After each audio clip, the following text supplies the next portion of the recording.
விஜய் அவர்களோட மாநாடு நடந்ததுல உங்களோட மதிப்பீடு என்ன? ஒரு பத்திரிகையாளரா நீங்க? பத்திரிகையாளராக இருந்தாலும் சரி, பார்வையாளராக இருந்தாலும் சரி, அரசியல் தலைவராக இருந்தாலும் சரி, யாராக இருந்தாலும் அந்த மாநாடு ஒரு முழுமையான அரசியல் மாநாடு இல்லைன்னு தான் சொல்லுவாங்க. இப்பவே நம்ம பத்திரிகையாளருடைய கருத்துக்களையும் பார்க்க தானே செய்றோம். ஏன்னா ஒரு மாநாட்டுக்கான தன்மைகள்னு ஒன்று இருக்கு. ஒரு அரசியல் கட்சி மாநாடுங்கிறது ஒரு பொலிட்டிக்கல் கண்டென்ட்டோட இருக்கணும், ஒரு உள்ளீடு இருக்கணும், ஒரு கருப்பொருள் இருக்கணும், ஒரு உள்ளீடு இருக்கணும். இப்போ விசிக மாநாடெல்லாம் பார்த்தீங்கன்னா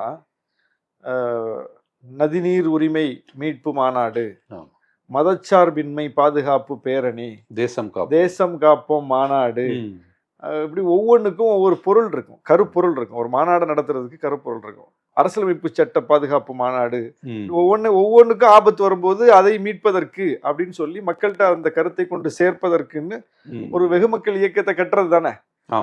அதுதானே அந்த மாநாட்டுடைய நோக்கம். இவ்வளவு பெரிய மாநாடு. தெறிக்கவிடும் காரம் நிறம் சுவையை தருகிறது. ஆச்சி மிளகாய் தூள் தெறிக்கவிடும் காரம் நிறம் சுவை.